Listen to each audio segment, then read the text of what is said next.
Hello friends, welcome to my channel Radhe Radhe. आप सभी को धनतेरस की हार्दिक शुभकामनाएं। धनतेरस की पूजा करने के लिए हमने चौकी लगा ली है। चौकी पर मैंने लाल कपड़ा बिछा लिया है। फ्रेंड्स, धनतेरस के दिन धनवंतरी जी की, कुबेर भगवान जी की और लक्ष्मी गणेश जी की पूजा की जाती है। तो मैंने यहाँ पर कुबेर जी की फोटो को चावल का आसन दे करके चौकी पर विराजित कर लिया है। इसके साथ ही हमने यहाँ पर माता लक्ष्मी और भगवान गणेश की मूर्तियां ली हैं। चूंकि ये मेरे घर की मूर्तियां हैं, पीतल की हैं, इन्हीं की पूजा हम प्रतिवर्ष धनतेरस के दिन करते हैं। और अगर आपके पास मिट्टी की मूर्तियां हैं तो आपके पास जो पुरानी मूर्तियां हैं जो आपके घर के मंदिर में रखी हैं, उनकी ही पूजा आप धनतेरस के दिन करें। और जो प्रतिवर्ष नई मूर्तियां लाई जाती हैं लक्ष्मी गणेश जी की, उनकी पूजा दीपावली के दिन ही की जाती है। तो फ्रेंड्स, मैंने अपनी मूर्तियों को जल से स्नान करवा दिया है। उसके बाद हम इन मूर्तियों को अक्षत का आसन दे करके चौकी पर विराजित कर लेंगे। फ्रेंड्स, अगर आपकी मूर्तियां मिट्टी की हैं तो आप उनको जल का छींटा दे करके स्नान करवा लीजिए। इसके बाद अगर आपके पास धनवंतरी जी की फोटो है तो आप उसको भी चौकी पर अक्षत का आसन देकर विराजित कर लीजिए। नहीं तो आप सुपारी को धनवंतरी जी का रूप मान करके उनकी पूजा कर सकते हैं। तो हमने उनको भी चौकी पर अक्षत का आसन दे करके विराजित कर लिया है। इसी प्रकार से अगर आपके पास कुबेर जी की फोटो नहीं है तो आप कुबेर जी को भी सुपारी रूप में मान करके उनकी पूजा कर सकते हैं। फ्रेंड्स, दिवाली का त्योहार 5 दिनों का होता है और धनतेरस के दिन से इस त्योहार का प्रारंभ हो जाता है। धनतेरस का पर्व कार्तिक माह के कृष्ण पक्ष की त्रयोदशी तिथि को मनाया जाता है। धनतेरस की पूजा करने से धन संपत्ति में वृद्धि होती है। साथ में माता लक्ष्मी और कुबेर जी की कृपा हमारे घर पर सदैव बनी रहती है। तो फ्रेंड्स, धनतेरस के दिन कुबेर दीपक जलाया जाता है। कुबेर दीपक जलाने के लिए चाहे तो आप अनाज की ढेरी रख लें और चाहे तो आप इस तरह से अनाज से आप स्वास्तिक बना लें। तो अनाज का स्वास्तिक मैंने बना दिया है। अब मैंने यहाँ पर कुबेर दीपक लिया है जो कि शुद्ध देसी घी का होता है। इसको भगवान कुबेर के सामने आपको आज के दिन प्रज्वलित करना होता है। अब आपने धनतेरस के दिन जो भी नई वस्तु खरीदी हो उसका हम पूजन करेंगे। जैसे आज के दिन सोने चांदी की खरीदारी की जाती है या फिर बर्तन की खरीदारी की जाती है, तो आप उसको भी इसी तरह से चौकी पर विराजित कर ले। मैंने यहाँ पर चांदी का सिक्का लिया हुआ है और कान के कुंडल लिए हुए हैं। आपने जो भी चीज खरीदी हो आप उसको इसी तरह से चौकी पर अक्षत का आसन देकर के विराजित कर लें। साथ में अगर कोई बर्तन खरीदा है तो बर्तन को भी इसी तरह से अक्षत का आसन देकर चौकी पर विराजित कर लें। अगर आपके पास में नए नोट की गड्डी है तो आप उसको भी पूजा में रखें, क्योंकि आज के दिन धन संपत्ति की ही पूजा की जाती है। माता लक्ष्मी की पूजा में या फिर कुबेर जी की पूजा में इन चीजों का विशेष महत्व होता है। तो हमने यहाँ पर कुबेर दीपक प्रज्वलित कर दिया है। हम सबसे पहले भगवान गणेश का पूजन करेंगे और माता लक्ष्मी का पूजन करेंगे। भगवान गणेश का पूजन हम रोली और अक्षत से करेंगे।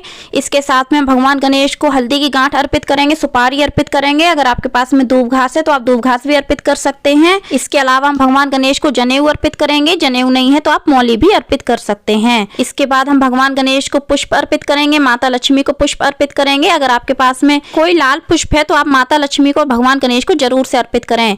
इसके बाद हम उनको वस्त्र रूप में मौली अर्पित कर देंगे। आप माता लक्ष्मी को चुनरी भी अर्पित कर सकते हैं। फ्रेंड्स, धनतेरस के दिन झाड़ू की पूजा का विशेष महत्व माना जाता है। तो आप अगर आज के दिन नई झाड़ू लाते हैं तो आप उसको भी पूजा में रख सकते हैं। आप आज के दिन भी पूजा कर सकते हैं और अगर आप धनतेरस के दिन उसकी पूजा नहीं करते हैं तो आप दीपावली के दिन भी झाड़ू की पूजा कर सकते हैं। तो इस प्रकार से माता लक्ष्मी और भगवान गणेश की पूजा करने के बाद हम कुबेर भगवान की पूजा करेंगे। भगवान कुबेर की पूजा भी हम चंदन से, रोली से और अक्षत से करेंगे। इसके साथ में अगर आपकी तस्वीर में कुबेर यंत्र है तो उसकी पूजा भी हम इसी प्रकार से चंदन से, रोली से और अक्षत से करेंगे। इसके साथ में हमने जो भगवान धनवंतरी माने हैं सुपारी रूप में, उनकी पूजा भी हम रोली से और अक्षत से कर देंगे, पुष्प अर्पित कर देंगे। फ्रेंड्स, भगवान धनवंतरी को आयुर्वेद का देवता माना जाता है। माना जाता है कि भगवान धनवंतरी आज ही के दिन समुद्र मंथन के दौरान अमृत कलश लेकर के प्रकट हुए थे। तब से ही धनतेरस के दिन भगवान धनवंतरी की पूजा की जाती है। तो इस प्रकार से हमने सभी को पुष्प अर्पित कर दिए हैं। इसके साथ में हमने जो कुबेर दीपक प्रज्वलित किया है उसकी पूजा भी हमने रोली अक्षत से कर दी है, पुष्प अर्पित किया है। इसके बाद धनवंतरी जी को वस्त्र रूप में मौली अर्पित की है। साथ में हमने कुबेर भगवान को भी वस्त्र रूप में मौली अर्पित की है। यदि आपके पास में जनेऊ है तो भगवान कुबेर को भी आप जनेऊ अर्पित करें, साथ में धनवंतरी जी को भी जनेऊ अर्पित करें। इसके बाद में हमने यहाँ पर 5 कमल गट्टे लिए हैं, 5 गोमती चक्र लिए हैं, साथ में हमने 5 कौड़ी ली हैं। ये आप माता लक्ष्मी को आज के दिन जरूर से अर्पित करें, नहीं तो आप दीपावली के दिन भी आप इनको अर्पित कर सकते हैं। इसके साथ में हम जो नई चीज लाए हैं उसका पूजन भी हम रोली अक्षत से कर देंगे, पुष्प अर्पित कर देंगे। जो बर्तन लाए हैं और जो गड्डी रखी है उसका पूजन भी हम रोली अक्षत से कर देंगे। साथ में हम पुष्प भी अर्पित कर देंगे। इस प्रकार से अगर आपने झाड़ू भी रखी है इस पूजा में, उसका पूजन भी हमें इसी तरह से करना है। इस प्रकार से पूजन करने के बाद धनतेरस की पूजा में खड़े धनिया का विशेष महत्व होता है। ये जो खड़े धनिया होते हैं, सजे धनिया जो बिना पिसे हुए होते हैं, इसको हो सके तो आप धनतेरस के दिन जरूर खरीदें और पूजा में रखें।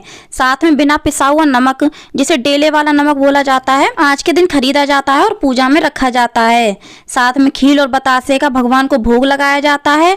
मिठाई नहीं है या फिर कोई भोग नहीं है तो आप खील बतासे का भोग जरूर से लगाएं। दीपावली की पूजा में खील बतासे का विशेष महत्व होता है।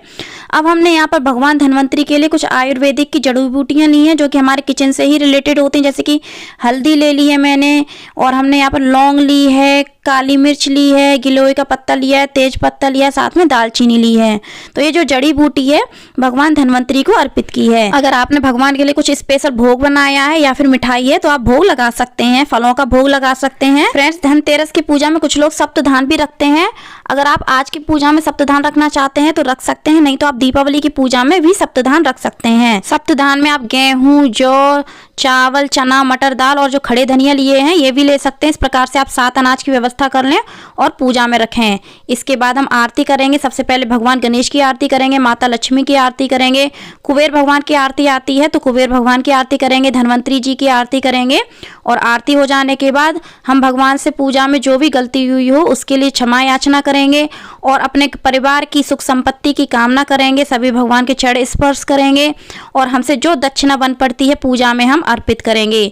दक्षिणा से हमारी पूजा में जो भी कमी रह गई हो उसकी पूर्ति होती है। इस प्रकार से पूजा करने के बाद धनतेरस के दिन 13 दीपक जलाए जाते हैं। जो छोटे छोटे मैंने 13 दीपक लिए हुए हैं धनतेरस के दिन जलाए जाते हैं। आप इनको तिल के तेल के जला सकते हैं या फिर सरसों के तेल से भी जला सकते हैं। यह जो बड़ा दीपक लिया है आज के दिन यम का दीपक जलाया जाता है। किसी के यहाँ यह दीपक धनतेरस के दिन जलाया जाता है और किसी के यहाँ नरक चौदस के दिन जलाया जाता है। तो फ्रेंड्स, उम्मीद करती हूँ वीडियो आपको अच्छी लगी होगी। वीडियो कैसी लगी कमेंट करके जरूर बताना। पसंद आई हो तो लाइक करना, शेयर करना, चैनल को सब्सक्राइब करना, बेल आइकन को प्रेस करना और कमेंट में ओम गंग गणपतये नमः, ओम श्री महालक्ष्मी नमः अवश्य लिखना। धन्यवाद।